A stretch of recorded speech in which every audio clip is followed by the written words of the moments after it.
Hello, I'm Jody Wolf, and you're watching Expoz. It is November 30, 2018. It's 10:45 p.m. Birmingham. Topic, and I know you all have heard about them, the ghost cities in China. There's uh, perhaps a dozen, if not more, and we've seen documentaries on them. Not only there, ghost cities in North Korea. Did you see those? Well, they're there. And but around the world, many countries have these ghost cities. They spend billions and hundreds of billions of dollars to build them. But nobody ever thought letting them sit for a future date to use them 10 years down the road is a huge mistake. And take Detroit, for example. When the auto manufacturers changed hands and started shipping out, letting other countries build our cars, and then moving the makers, when GMC fell, they moved. But they're back in Detroit, but they just announced that they're going to concentrate. I already got off subject. Forget that. I'm sorry. I just want to tell you, the abandoned plants in the abandoned cities, they deteriorate. They fall apart. Even new additions to houses, new additions to plants that are concrete and rebar, they deteriorate if people aren't in them. Go and look at that city, not Chernobyl, yeah, that's been vacated, and it hadn't been vacated that long, but it has fallen apart. I mean, things are caving in. It's better, if you're going to build all these ghost cities, it's better to put people in them free of charge, at least using heat and cool when they need cool, and using the water. It's better to put it in use, and it will maintain. I mean, the concrete won't start chipping and deteriorating and falling apart. I don't know if you saw a blog about this very same thing when they went through Russia and hurriedly built, and Japan, and hurriedly built, small cities.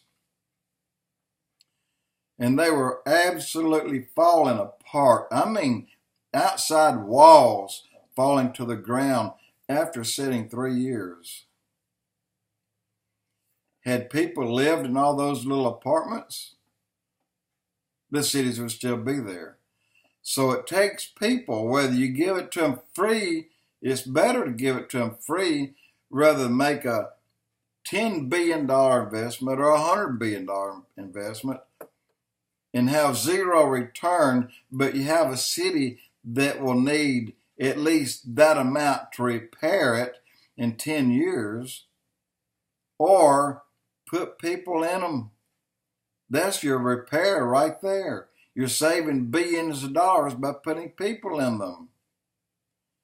Just wanted to make a point there.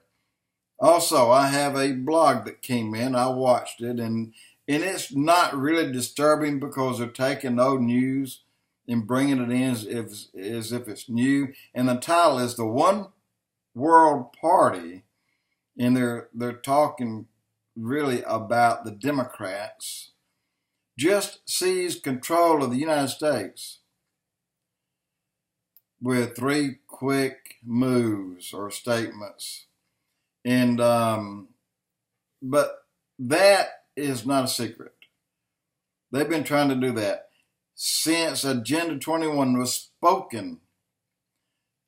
That was the second time it was spoken. Did you know that? By Obama. The first time it was spoken by George Bush Sr.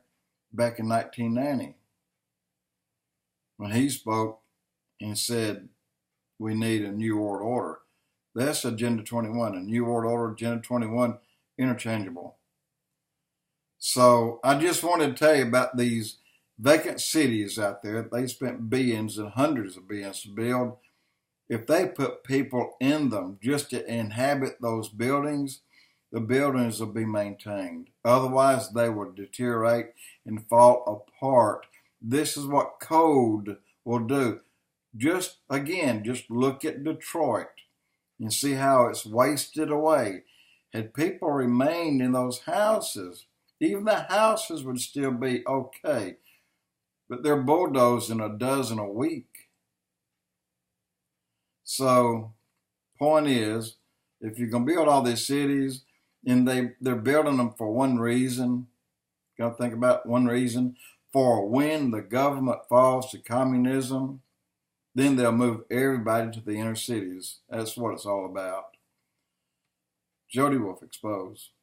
Oh, by the way, we're not going there anytime soon, and Trump will most likely be the last president this country has.